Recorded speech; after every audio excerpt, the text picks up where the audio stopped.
Dexter, welcome to the cave. Thank you for joining What's me today. up, Elias? Thank you for having me, Thank man. you. I always love coming and chilling in the man cave, man. Thank you, man. Exciting times, man. December 9th, you're back on the binge too, the wonderful binge. Yes, sir. So, Yes, sir. December 9th. I'm excited, man. yeah, Hulu was brave enough to give the binge and American High and us another chance to come back and do it again in a cool, unique way. And so I'm hoping that, this movie allows everybody the opportunity just to kind of kick back on the holiday season and watch something that they think is really funny. that's awesome. I've been following your career for a long time, and you've been busy. You're going from one project to another to another to another. Thank you, man. Thank you. Yeah, I'm blessed. I'm just trying to keep my head down, keep the auditions happening, and like in our career, like you said, it's very fleeting that you have the opportunity to be able to sustain a kind of level of work, and so I'm just fortunate to be able to be working right now and having a really cool season in my career, and hopefully this can maintain it, like be the baseline, for my futures. Right. So you mentioned, December 9th. Was there always like a plan for a sequel? Or did you get a call like, hey, let's get you back on, let's do another one? Yeah, no, we didn't know. Like, and when you're doing streaming things, it's not like you can like Google and see what the box office did and hope that they, are bringing another one back. So, we shot the first one and we thought it was just going to live as it did, and I'm happy that people loved it enough to bring it back for a sequel. And so, when American High gave us the call, I got a call from Jeremy Gerlich and Jordan, who's our amazing director and writer of the second one and wrote the first one. And they were like, "Yo, we're thinking about bringing the binge back," and I was like, Mhm. "What?" Okay, let's go. Let's go. So having the opportunity to have a studio believe in you in that way, or have a production company believe in the project in that way, is always really cool. So I'm just over here taking it in stride, to be honest. Right. So this movie takes place now in the holidays and everything. What are you hoping for now when the fans of the original come back and watch a second? What are you hoping to get out of this one? Yeah, I'm really hoping that the fans of the original come back and get that traditional binge, but get Mm, like a really Christmas movie. You know what I mean? Like that's the cool thing that we tried to do with this sequel, is make it so that it could stand alone, so that the people who haven't seen the original binge can watch this one and be like, "Oh, let me go back and check out what that world is like, because this is a really cool concept." And mm, so I think that Jordan did a really great job of allowing this movie to tie in perfectly with the original. You get your characters who you fell in love with, you yeah. get your Pompano Mikes, you get me, you get Eduardo, you get the girls, and but you also get a very new story, and you get new characters to fall in love with, played by like Nick Swartzen and Tim Meadows, and the list just goes on and on and on. So I think they're finding ways to continue to level up our franchise in a way that I think the audiences can enjoy. Mm. Now you come back as Hags. What's different now between the first movie and this one? What's his journey Yeah. gone through?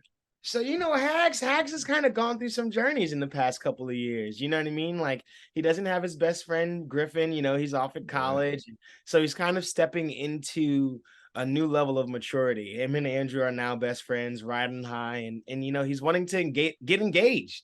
He's Right. like, he's got this girlfriend now. They've been dating for a couple years, and he's like, I love her, so I want to spend the rest of my life with this woman. And so I think Hags is in a journey of trying to mature in the best way possible, but he's still him. He still is goofy goober self. Yeah. He still has his moments, which is great. So having the opportunity to bring a character like that back and age him a little bit, find a new level of maturity, some new facial hair in the movie as well. Trying to do things to switch it up. But yeah. What do you love about this character? Man, so so the thing I love the most about Hags, is the thing that I keep trying to impress on myself, and that's leading with love. Mm, Like at the end of the day, Hags may be a goofy guy, he may make mistakes, he may not always have the best ideas, but at the end of the day, he's doing it all out of love, and he just wants to see everybody happy. And so when I get to come to work every single day and play in a creative space that's very funny, with actors who I respect and admire, while simultaneously doing it with a character who I believe has just the best intentions at heart. It's never just about him, mm. which is why I feel like I love this guy so much. And I hope the world falls to like him in the same way. What do you think was like the biggest challenge playing this character, or did you find him easy? Oof. So the energy, right? So Yeah. I'm a big high energy guy. And I'm always bringing it to the forefront, and this is me, I'm Mm, Dexter, and this is me, this is the package. But with Hags, he is always on 10. In the first movie, right? He's like, we got to yeah. get the binge party, we got to do the thing. And then so in this movie, it was switching that energy and kind of toning it back a little bit to allow space for the Karens and the Tims and the Tonys and the Patties and the Eduardos to have Yeah. these cool, unique, quirky characters around this guy who's usually the biggest like the biggest pack of the punch, you know. So kind of drawing him back a little bit, grounding him in this performance, and kind of making him, you know, a little bit more like your everyday human who still loves to get giddy every once in a while. That's awesome. And, you mentioned we had some returning cast members that returned. We also have some new faces. How Yeah. was it like describing like the chemistry between all of you? Oh, I mean, you know, so we were fortunate, all of us, to come back. Me, Marta, Zane, Eduardo, Tony, Esteban, Brittany, like the Mm, list goes on and on. And but you know, adding these new characters to the fold and these new creative minds to the fold is always something that you're like a little nervous about, you know, because you're like, mm, oh, are these people going to get it? But fortunately for us, Jordan, our writer and director, like has so many friends who are equally as funny and equally as genius as he. So all of them came out to play. So, you know, when we're adding the Kyles and Patties and Eileen again, and, you know, Tim Meadows, Nick Swartz, and right. we're adding these guys who are comedic icons, but you know, who are also friends with Jordan. So they know the world that the binge is. So they kind of fell in like pieces to the puzzle that we needed, you know, that we didn't realize we Mm, missed. Because we don't have Vince back this time, you know, and we right. don't have Skyler back this time. But rounding it out with a cast and crew of people who really care about this project and really want it to just be the funniest, most heartwarming Christmas comedy it could possibly be, Mm. was really needed. How hard was it to keep straight faces with some of these comedic Oh, icons like you mentioned? I mean, so hard, you know, like anytime you're in a scene with Tim and he cracks an improv joke, you know, look like the bubbles. I like to see to the bottom and Yeah. all those things, you know, you're always like, well, at some point it feels a bit surreal. You Mm, know, you're like, oh my goodness, I'm acting alongside Tim Meadows. And then you're like, oh no, this is a funny guy. Like I'm about to break, you right. know? So, but, and Eduardo and I often are breaking because, you know, like we're really good friends. So in real life, you know, not just on camera, but in real life. So we have so many inside jokes and we could tell people things. And so when we make jokes on set, sometimes they hit a place Yeah. personally that really make us laugh. So it's really hard to stay locked in. Mm. Is there somebody like in the movie that you were kind of hoping you would have more lines with that you didn't, like scenes? Yeah, Marta. Yeah. Marta, who plays Kimmy, like I love her. She's one of my best friends in on this movie too. And her and I don't say any words to each other this movie. So you know, I told Jeremy, I was like, yo, man, if you bring us back for Ben's 3, you gotta at least have Marta and I have a couple scenes together because I think she's so great. I think she's super funny and she does a really great job of being the straight edge one alongside of me in this film. So Mm, I really wish that I had a couple more lines with her. And of course, you know, Caitlin Olsen, like having the opportunity to have her in this movie, and not having any scenes with her because we were there on different days. I wish I would have had the chance to, but Marta primarily because you know she was in binge 1 with me, and you know we were really hoping to have some substance together in binge 2, but next time. mm.